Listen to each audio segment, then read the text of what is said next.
Welcome to the Shoes and Souls podcast. My name is Brittany Stacy, and this podcast is designed for parents who are raising deaf and hard of hearing children to gain practical insights and encouragement, truth from God's word, and tools that they need to walk in the calling God has called us in to raise our kids to know the God of the universe. So on today's podcast, we have a very special guest. This is Austin Cary. He is a professor of ASL at Arizona State University.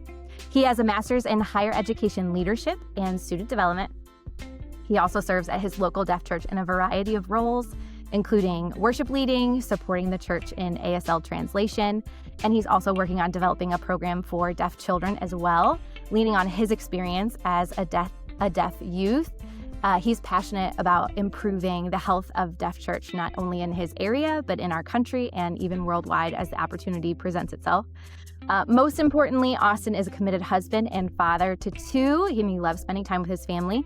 When he's not involved with all these things, he can be found cycling, running, rock climbing, or even catching salmon in Alaska, which I saw a video on Facebook of before, which was so cool. Yes. Thank you, Austin, for being here with us.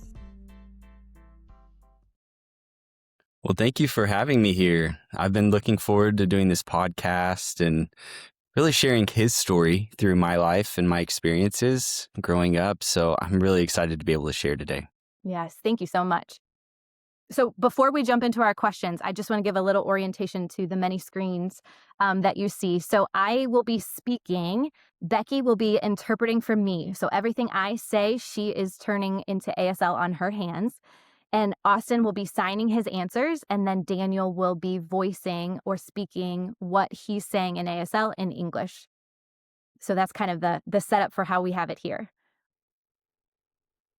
So with that all set, we're going to start with a key, important, super critical question, which is, Austin, can you share with us one of your favorite signs or one that you're really liking right now? I won't limit it to say your favorite sign ever, but something that you really like. Could you show it to us? Sure. Well, it's changed a lot over time. I think one that I can think of that I don't really use often, but I do like, it's this sign. It's etc. It can be a lot of things. So you're talking, etc., etc. I feel like it's a cool sign because a lot of times when you see that sign, it fits in with a lot of different English concepts. And so it's easy to translate. It's an easy transition. And it's kind of, it's a sign that you can use for a lot of different things. I've seen that for at the same time too. Does it kind of mean that also? Same time and etc. Yep. Very cool. Yeah. Same time, etc. I like it. So the movement's different. So, it can be things like that, but that sign means at the same time. Very nice. Thank you for showing us that. So, so now we can get into more of your story and more maybe deeper issues, or maybe not. We'll see how the conversation goes. But I would love to. So I've had the opportunity to hear a little bit of your story. You've been on some panels for us at Deaf Kids Connect, and just in being around and being involved in the ministry. I would love for you, if you wouldn't mind, to share kind of your family background. Your parents, were they hearing or deaf? Your brothers and sisters? What did life look like for you back when you were a child? Yeah. Well, I grew up with 4 siblings. I'm the second oldest. So my oldest sister, and then and all were hearing. So I was the only deaf in my family. We're separated by about 2 years. And those middle sisters are twins. And then my baby brother. So, yeah, I grew up. I was born hearing. I became deaf at 8 months old. I don't really remember being hearing. I was so young. I was a baby. Yeah, my parents at that time felt like, well, okay, this is new. What are we supposed to do? What does it look like to raise a deaf child? And, all they knew was a hearing world. And so at that time, they started asking questions, asking deaf people, kind of learning. Oh, a lot of people were saying, hey, learn ASL. Some people said, get a cochlear implant. So, yeah, they're learning, trying to figure out what to do and asking a lot of questions, learning that there's a lot of different ways and different approaches to raising a deaf child. And they were trying to figure out, you know, so they just started teaching me sign language. And so I was about after about 1 year old, they started teaching me basic sign language. So I was learning, kind of a mix of ASL, PSE, some home signs. So it was a little bit of everything mixed together. And growing up, they decided to transition to more of a PSE style of sign language. So it's kind of a signing in an English order. And, so they would say, like, with ASL, its structure is different. My dad told me that, at that time, he already knew it would be easy for me to transition into like ASL later on. But teaching me the signs, he knew that was important. And having an English structure would support me in my reading and some of those skills that because I already didn't like reading. I didn't feel connected to it. It was difficult for me. I wanted to be outside. I wanted to have hands on whatever I was doing. And so Dad noticed that this would be beneficial. And we, tried different strategies and different approaches to teaching me sign language. And so at that time, he decided to use an English word structure and not sign exact English, but that pidgin sign language. And so that really helped me in my reading. Here's a funny kind of side story. When I was a kid, I loved movies. And I thought I could trick my parents and say, hey, I'm reading the captions. That will help my reading. So maybe let me watch more movies. And they were like, sure. But I didn't realize what movies they would pick.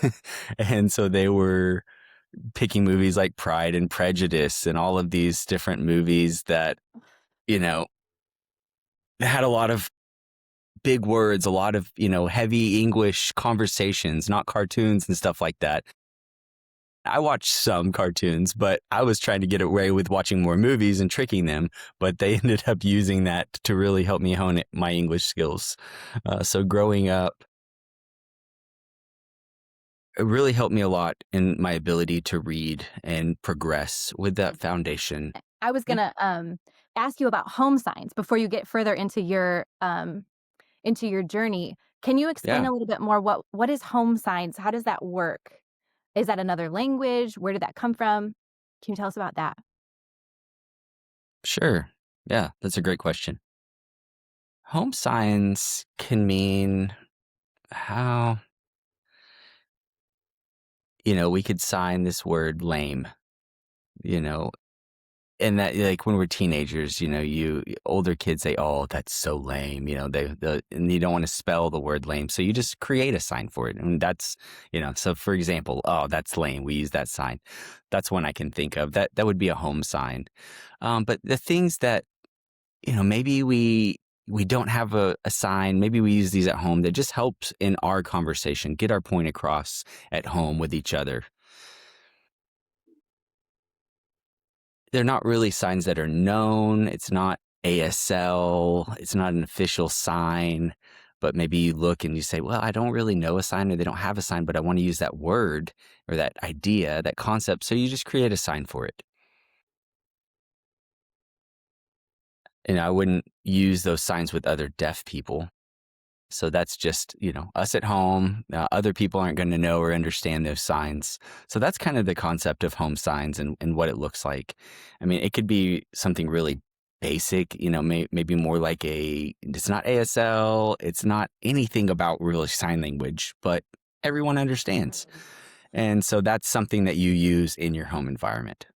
I love that, and I think that's something that early on we can be afraid as hearing parents because it's not ASL or it's not real sign language to do that.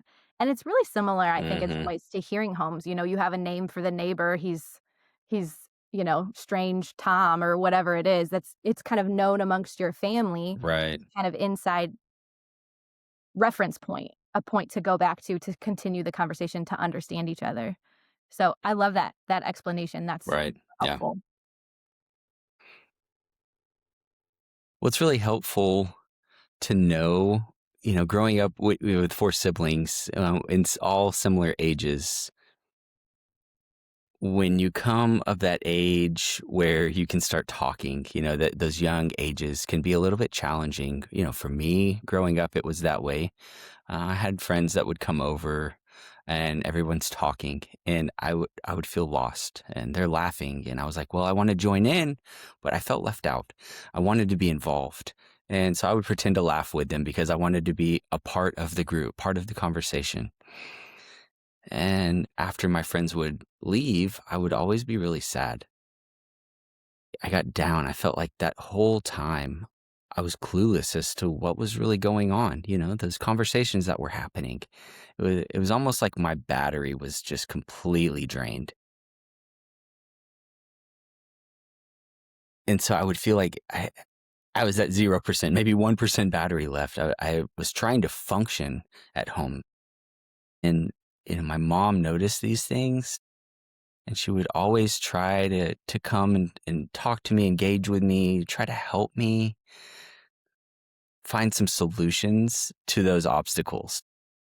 She would try to remind my siblings, hey, sign, make sure that your brother's included. And, however many times you might tell your kids and remind them, hey, sign, do they do it perfect every time? Whatever it may be, they're going to forget. You're going to have to remind them again. And so there was a situation that happened where it felt like, Dad, he was very frustrated and he knew that something had to change. And I just want to elaborate a little bit more about this. I started getting in trouble. I was having problems, around the house. There were more and more issues. I was just being mischievous a lot of times. And Mom couldn't figure out why, what's going on? Where is this behavior coming from? You've become a different boy. And she couldn't figure out what was going on. And Dad came home from work one day and Mom was, just kind of venting to Dad, and Dad recognized what was going on. And he said, well, you know why Austin's being mischievous, why he's getting in trouble? Because he doesn't know what's going on. He's looking for attention. In some way, Dad was able to recognize that. Maybe it was from his own experiences growing up. No one was paying attention to me. I was struggling communicating. I needed help. I needed attention. And as he observed, if I was doing something mischievous and getting in trouble, I was getting attention. And so it really, really moved Dad. He started crying that night. I remember waking up early in the morning and he said, hey, come here. And so we sat down together and he's just crying. I'd never really seen my dad cry before. And he said, hey, I understand that you don't know what's happening. I understand the situation. And I remember him just crying as he was describing this to me. And so the next day we went to the store together and we bought these 4 earphones, mufflers. And, so everyone else couldn't hear. So he bought those and he forced my siblings to put those on all day and wear those. And, we're all kids and, they're excited at first. Oh, this is new. This is something cool. So they put these on. They weren't really thinking of it as a punishment. It wasn't. And they're like, hello, hello. Can you hear me? Oh, you can't hear me. They're like, oh, this is cool. So it was something cool and exciting. They were using these. They were trying to sign to see how much we could communicate. They could communicate with each other. And I think that was a real shift in our family. Something changed. It was something that I noticed and really has stood out to me.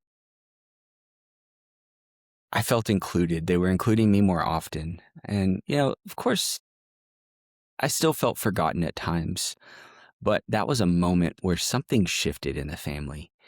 And, they were what I always say, hey, remember, include Austin in the conversation. And so that really meant a lot to me. And so with that shift, after that, growing up, it felt like there was a new norm that I could interact with my family and friends and I could be a part of the conversation. I felt normal.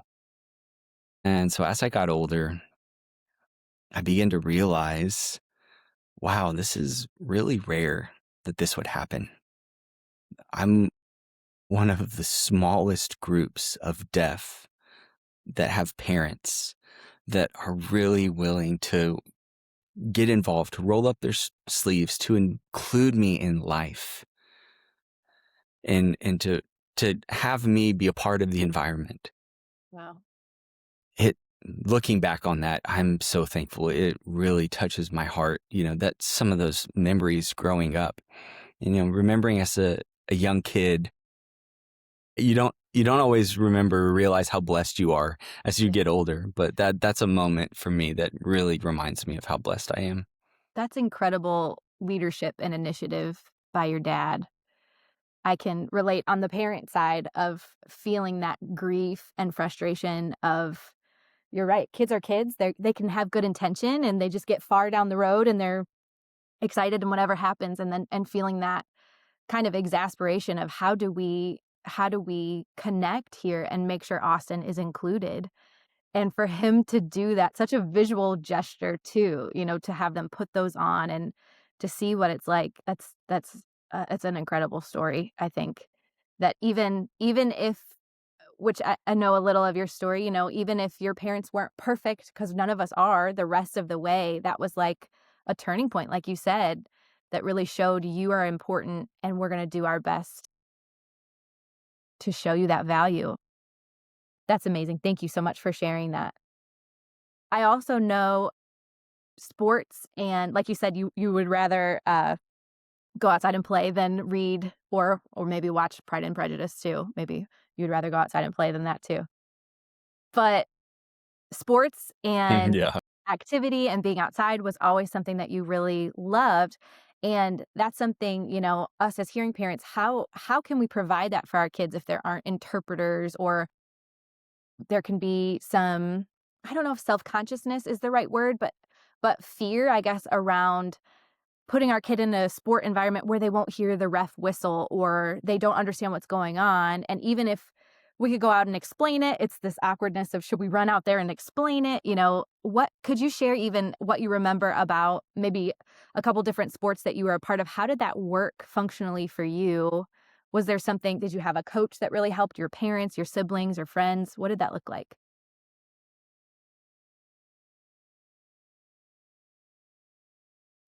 Yeah. It was challenging, especially with a hearing school, hearing teammates.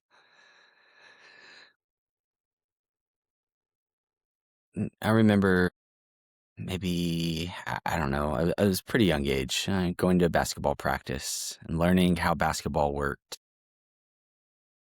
I spent a lot of my time playing basketball in high school, and I was involved in other sports as well. But those were more like friends, just hanging out, learning how to play some of those sports with friends. And I always watched how other people would play and kind of learn visually and, have some kind of basic pointers from people. But going back to basketball, I was at practice a couple times a week. We'd go and have practice. We'd do drills. And I was picking it up pretty quick. A game time, that's where I started to recognize that this was new. Practice was more comfortable. I'd been going to practice twice a week. And there were some practice games that we had, but we didn't often have a ref there. So going to an actual game, having a ref, I had to relearn how it worked. It was different than practice. And so there were some challenges that I had with that, not being able to hear the ref whistle. When I started playing enough, I started learning when the game stopped. For example, like if the ball went out of bounds, of course the game stops. And so everybody kind of pauses for a second. Or if you're dribbling, if you're running down the court dribbling and something happens behind you, foul or something like that, sometimes I might see people, I didn't recognize, I was still running with the ball dribbling, but I couldn't see what was happening behind me. And so I just had to learn how to be more aware. I had to watch. And I did have challenges with coaches and communication. If the coach would change the play, change the call, change the defense or offense, that was really challenging because it required teammates to come and tell me, say, hey, we're doing the 3-2 switch, or, we're calling this, play. And so when they would come and tell me, that would give the other team an opportunity to use that, to see that. And that was something for their advantage. And so with that, it caused a little bit of frustration with the coaches. With a lot of times when I was frustrated, I'd be sitting there on the bench knowing I was a better player, but they were replacing me for a hearing teammate. And not to brag, but there were still a lot of good players out there, but they would replace me for a player that wasn't as skilled, but they were hearing and they could hear those calls. They could move through the change ups and transitions. And so that caused me a lot of frustration. I got the perspective. I understood why, but it was really frustrating for me. And so I remembered those times where I would just shut down. At the end of basketball season, every time I made a mistake, my psychology, was just to shut down. It was just integrated. If I made one little mistake, then I would just shut down for the rest of the time. And it really impacted the way that I played. It really impacted me.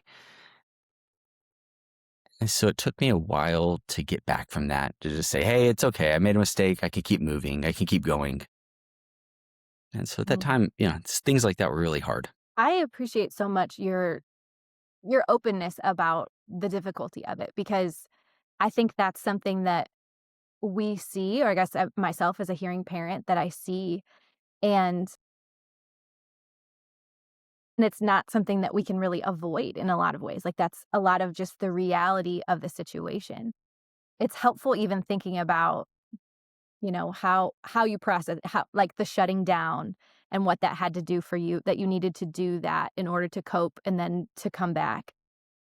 I think about, though, often, and as I talk with other parents too, kind of try to create a utopia for our kids. We don't want them to experience not getting to play because they're deaf, simply because they're deaf, even though they're a better player. We don't want them to be running down the court with a foul called behind them and they didn't know and they feel embarrassed. We want to preserve them from experiencing that. And I think it's helpful to know that was your experience as well. And I would love to hear your perspective on, do you think it was good for you to still be a part of that, even with the embarrassment, even with the defeat of seeing that happen? Is that still a valuable thing? Was that still a valuable thing in your life to get to play sports, even though it wasn't the ideal utopia environment for you to play?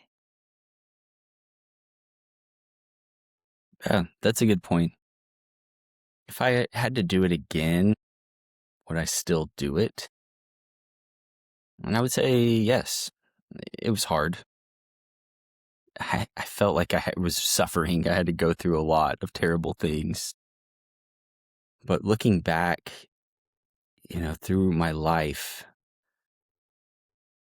after that experience, a terrible experience, and with my home life, my dad, my family, my siblings, I felt that was my support group. That was what was helping me to be able to go back again, and to build that resilience, to go back and try again, get back in the game.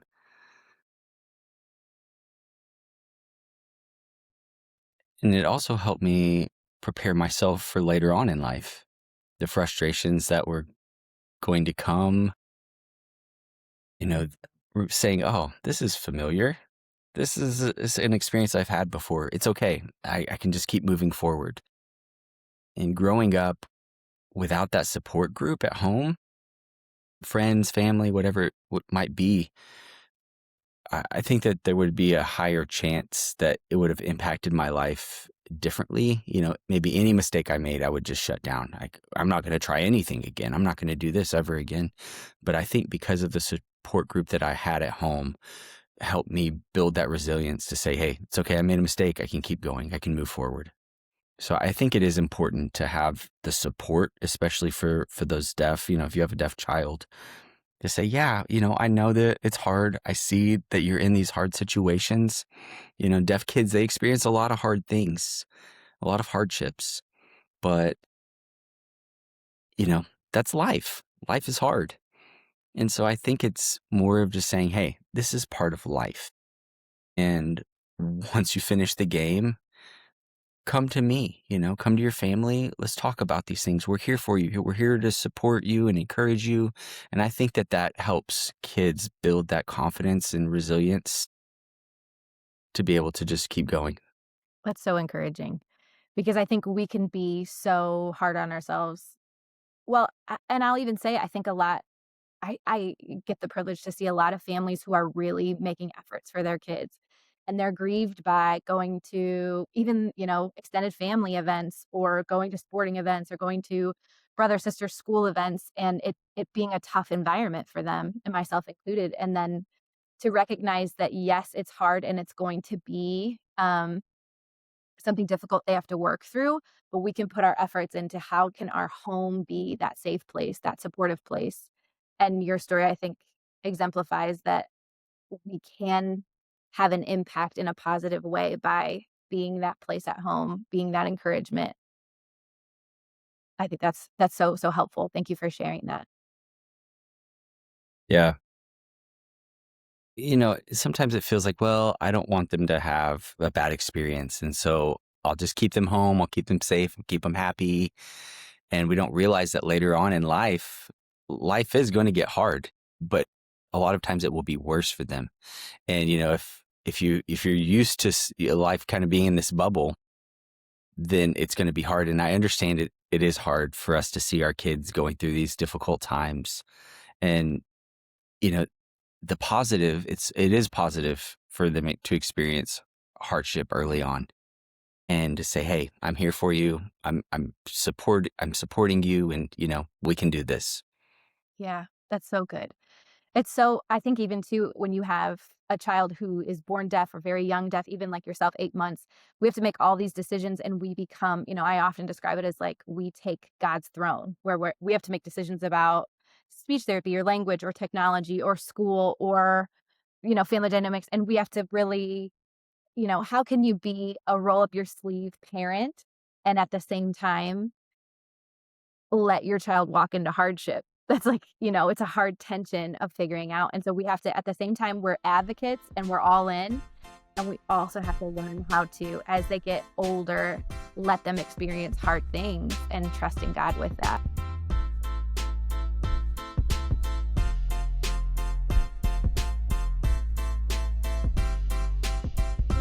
Thanks for joining the Shoes and Souls podcast. The message from today's episode can be a tough reality to accept.